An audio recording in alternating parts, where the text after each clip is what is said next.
Hi, I'm Rick Dior. I'm Professor of Percussion at the University of North Carolina at Charlotte. This is for grades 9 through 10. And it's from a book called Portraits in Rhythm by Anthony Cerrone. And the solo this year is number 18. The most important thing about this solo you need to remember is that it's extremely fast and the dynamics need to be very pronounced.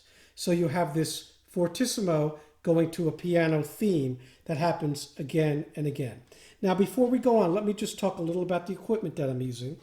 So the snare drum I'm using is a Pearl Philharmonic drum. And you see the snare system there. It's got 3 sets of snares. It's coated cable, metal cable, and curly snares. So you don't have to use this exact kind of snare drum, obviously. But you don't necessarily want to use a drum set snare drum that just has curly snares. These kinds of drums they're much tighter, they're much more sensitive, and your rolls are going to sound better. Now, as far as the head goes, I'm using a calfskin drum head. You're probably not going to be using one of those. So a good head to use is a thin head like a Remo Diplomat, a hazy Remo Diplomat. You can use an Evans head. They work too, orchestral snare drum head. So let's talk about this etude. As you heard there, what I just played, it was up to tempo, and you heard the main theme, which is like a gallop. So 1, 2, 1, 2.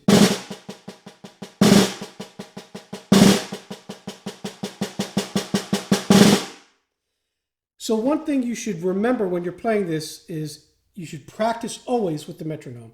It's very easy for the tempo to drift around. The other thing is, you see there I'm using one hand on all those eighth notes. That's going to be a lot more even than doing this. Now, I'm not saying you can't do that. You definitely can. But if you use one hand there, your odds of it being even are much, much better. Also, when you play this solo, you want to play a little bit on top of the beat. So don't rush, but you're playing a little bit ahead of the metronome. And you'll notice that if you go back and listen to me play it, you'll hear that I'm a little bit in front of it to give that sense of forward momentum. And it's exciting. That's what you want. You want a lot of, almost quickness to the solo. That's a good word for it. All right? So that main theme is composed of a roll that's a forte piano. And the way I do this is I'll do a buzz with both hands. And as I do that, I'll move with my right hand towards the edge. And it's similar for all of these. All right? So let me just play that main theme for you, the first couple lines. 1, 2, 1, 2.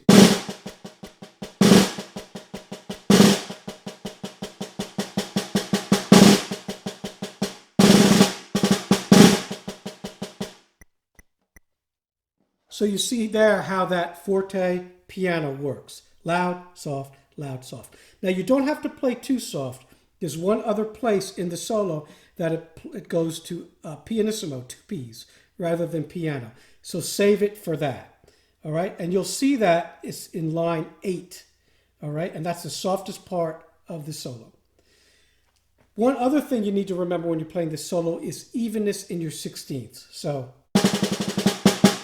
and the way to do that is to actually hold the stick a little bit tighter, not a death grip, but just a little bit tighter, so those notes can be perfectly even.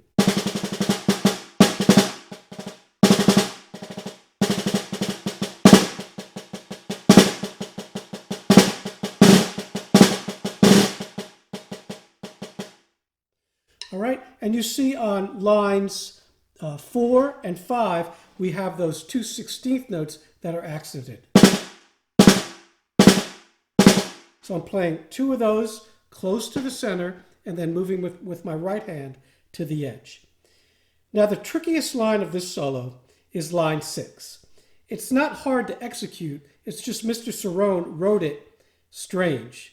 Okay, it's kind of backwards. And what I think I'm going to do is write it out in an easier way to read, and I'll post it in this video, probably right now, so you can see how it's supposed to be. So just make sure you learn that correctly. There is one little typo in 1, 2, 3, 4. The fifth bar of line 6, that note is tied, but it's not a roll. So just cross that note out and the roll comes on the and. So here's what I'm going to do. I'm going to slow the metronome down to 130, and I'm going to play the pickup to line 6 for you so you can see how this works. 1, 2, 1, 2.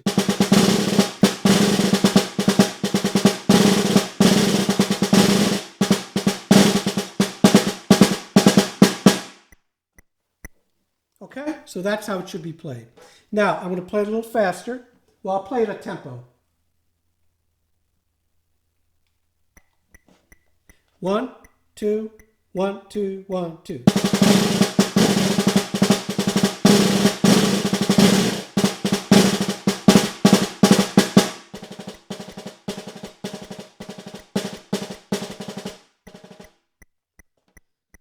And right there, like I said before, that's the softest part of the solo. You want to put a slight accent on each group of those 16ths. It's very musical to do that, phrasing-wise. And then we get to the rolls. So I know a lot of you might have trouble with your closed rolls. The main thing is to relax. So that section there, we'll slow this down again, from lines 8 and 9, should sound like this. 1, 2.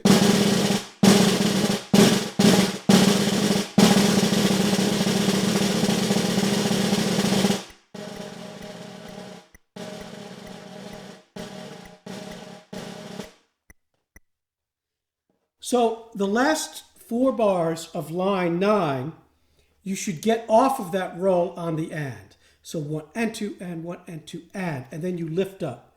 So 1 and 2 and 1 and 2 and. All right? And then the next bar, line 10, put a slight emphasis on each one of those rolls. So they're articulate. The beginnings of them. But again, those rolls are not tied. All right? And then finally, we have our recapitulation of the theme. So that's the last half of line 10 into 11. Now, the last 2 bars should be very big because it's your final statement. So that sounds like this. We'll put our tempo back up to 160. All right? So play it very strong there. That's the final thing of the solo. So this is a really challenging solo, especially for grades 9 and 10. If you have to do it a little slower, that's okay. Try not to do it under 140. It doesn't make much sense, and then you lose kind of the flavor of the scherzo, the quick motion. If you have any questions, you can email me at rickdior@gmail.com or rmdior@uncc.edu. I'll post that on the screen. But otherwise, good luck and stay safe.